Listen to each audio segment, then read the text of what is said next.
샬롬, 주님의 이름으로 사랑하고 축복합니다.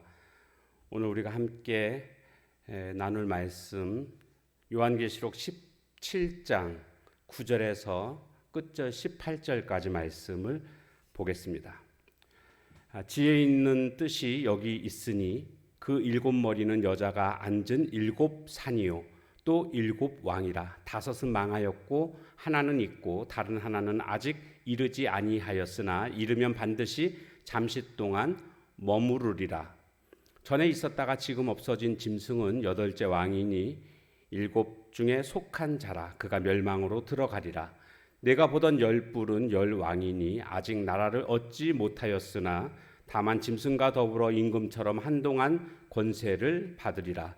그들이 한 뜻을 가지고 자기의 능력과 권세를 짐승에게 주더라. 그들이 어린 양과 더불어 싸우려니와 어린 양은 만주의 주시요 만왕의 왕이심으로 그들을 이기실 터이요 또 그와 함께 있는 자들 곧 부르심을 받고 택하심을 받은 진실한 자들도 이기리로다. 또 천사가 내게 말하되 내가 본 바 음녀가 앉아 있는 물은 백성과 무리와 열국과 방언들이니라. 내가 본 바 이 열뿔과 짐승은 음녀를 미워하여 망하게 하고 벌거벗게 하고 그의 살을 먹고 불로 아주 사르리라. 이는 하나님이 자기 뜻대로 할 마음을 그들에게 주사 한 뜻을 이루게 하시고 그들의 나라를 그 짐승에게 주게 하시되 하나님의 말씀이 응하기까지 하심이라. 또 내가 본 그 여자는 땅의 왕들을 다스리는 큰 성이라 하더라. 아멘.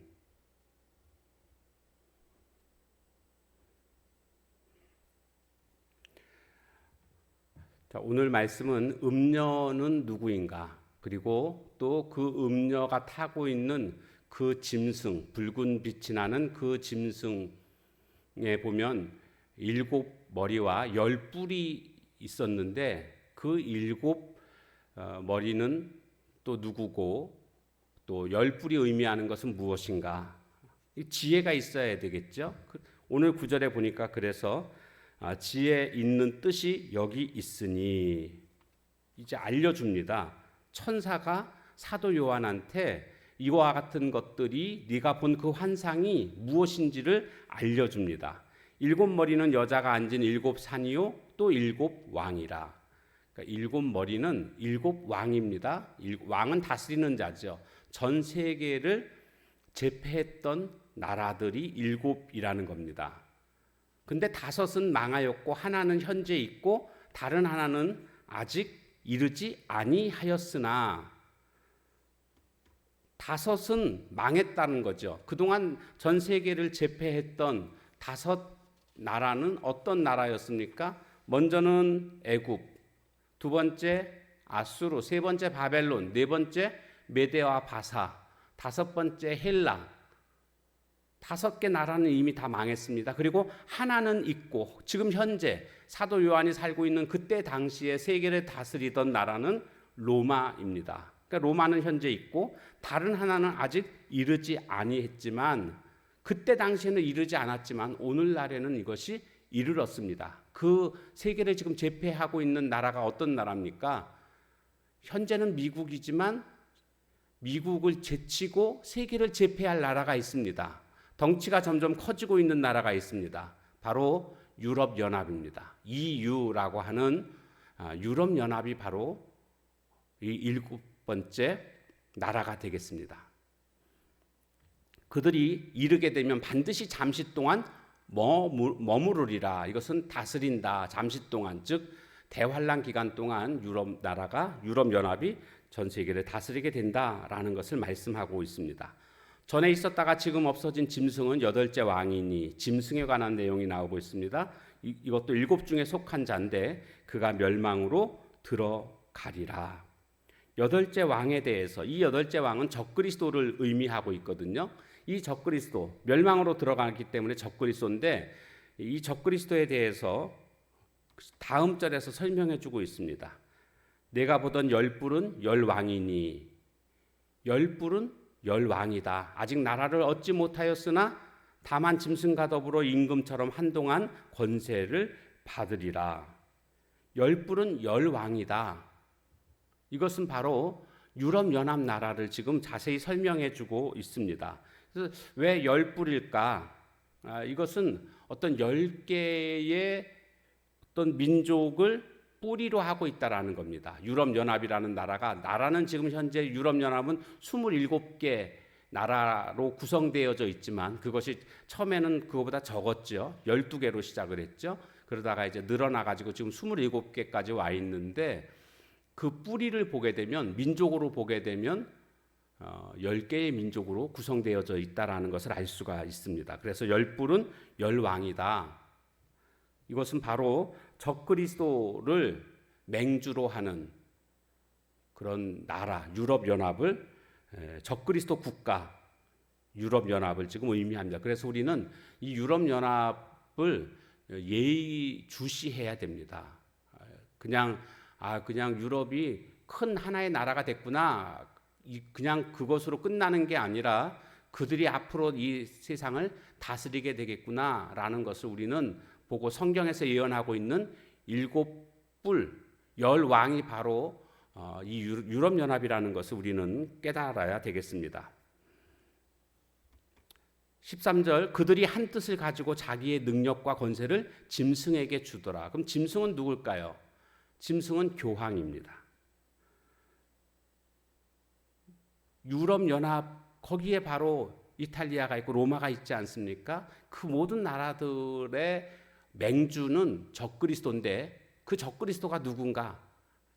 이런저런 상황으로 살펴보게 되면 교황밖에 없다. 이런 결론에 이르게 됩니다. 천주교 교황 말하는 것입니다. 14절 그들이 어린 양과 더불어 싸우려니와 이 적그리스도를 맹주로 하는 그 유럽연합 그 나라들이 어린 양과 싸웁니다. 적그리스도가 예수님과 싸운다는 거죠. 근데 누가 이기겠습니까? 어린 양 대신 예수님이 승리하십니다. 왜요? 어린 양은 만주의 주시고 또한 만왕의 왕이시기 때문에 그들을 이기실 터이요. 그럼 예수님만 이기는 게 아니고요. 그 다음에 누가 또 승리하나 보십시오. 또 그와 함께 있는 자들, 예수님과 함께 어린 양과 함께 있는 자들, 곧 부르심을 받고 택하심을 받은 진실한 자들도 이기리로다. 대환란 기간에 택하심을 받은 하나님의 백성들, 구원받은 백성들은 다 승리하게 된다. 어쩌면 이것이요 요한계시록의 핵심 내용입니다. 구원받은 하나님의 백성들은 환란 속에서도 반드시 승리하게 된다라는 내용입니다. 15절 또 천사가 내게 말하되 내가 본 바 음녀가 앉아있는 음녀가 물 위에 앉아있다고 그러지 않았었습니까? 그 물이 무엇인가? 백성과 무리와 열국과 방언들이니라. 그러니까 이 물이라는 것은 신분을 뛰어넘고 단체를 뛰어넘고 여러 나라 언어를 초월한 그와 같은 아주 광범위한 그런 열방을 의미하고 있습니다. 음녀가 이와 같은 것들을 배경으로 해가지고 권세를 가지고 있다라는 것을 말해주고 있습니다. 내가 본 바 이 열뿔과 짐승은 음녀를 미워하고, 그런데 이 원래 열뿔과 짐승, 즉 적그리스도와 그의 국가 유럽연합은 음녀와는 원래 동맹군이었습니다. 같은 편이라고도 해도 과언이 아닌 그런 상황이었는데 어느 순간인가 음녀를 미워해가지고 이 음녀를 망하게 만듭니다. 벌거벗게 하고 그의 살을 먹고 불로 아주 사르리라. 이는 하나님이 자기 뜻대로 할 마음을 그들에게 주사, 그러니까 하나님의 허락하심 속에서 이 열뿔과 짐승이 즉 적그리스도를 맹주로 하는 그 국가가 음녀를 망하게 한다. 그런데 이것은 하나님이 자기 뜻대로 할 마음을 그들에게 주셨기 때문에, 그러니까 모든 것은 지금 하나님의 어떤 허락하심 속에서 일이 진행되고 있다라는 것을 말씀하고 있습니다. 모든 주재권이 하나님께 있기 때문에 그렇습니다. 한 뜻을 이루게 하시고 그들의 나라를 그 짐승에게 주게 하시되, 이 나라들이 유럽연합이 그 권세를 짐승한테 줍니다. 아까 제가 짐승은 교황이라고 그랬죠. 이 교황에게 줌으로 말미암아 이런 일들이 벌어지는데 하나님의 말씀이 응하기까지 하심이라. 즉 어떤 기간이 있습니다. 한계가 있습니다. 언제까지요? 하나님의 말씀이 응하는 때까지. 하나님의 말씀이 응하는 때는 재림 때입니다. 그러니까 예수님 재림하실 때까지만 그런 일들이 일어나게 될 것이다 라고 말씀하고 있습니다. 18절, 또 내가 본 그 여자는, 음녀를 뜻하는 거죠. 그 여자는 땅의 왕들을 다스리는 큰 성이라. 땅의 왕들을 다스리는 큰 성이다. 그러면 오늘 핵심이 뭡니까? 그 음녀, 그 여자가 누구인가? 여자는 누구겠습니까? 종교다원주의라고 보시면 됩니다. 종교다원주의. 모든 것들을 다 이렇게 모아서 뭐 교회에만, 예수님에게만 구원이 있다가 아니라 모든 종교에도 다 구원이 있다라고 말하고 있는 오늘날 WCC, 이 종교다원주의죠. 이 종교다원주의가 음녀라고 보시면 됩니다. 근데 이 음녀는 결국 망하게 되어져 있습니다. 누구에게요? 유럽연합, 그리고 적그리스도를 맹주로 하는 유럽연합. 적그리스도는 교황이 있죠. 천주교를 대표하는 그런 교황. 천주교를 어떤 분들은 큰 집이고 기독교는 작은 집이고, 그래서 천주교에도 구원이 있다 이렇게 생각하시는 분들이 있는데 전혀 그렇지 않습니다. 천주교는 완전히 다른 종교고요. 천주교는 완전히 타락한, 그래서 나중에는 평화로 위장한 적그리스도가 바로 교황이고 천주교입니다. 절대로 기독교와 그렇게 함께 할 수 있는 그런 종교가 아닙니다. 완전히 잘못된 그런 종교라는 것을 우리는 꼭 기억해야 되겠습니다.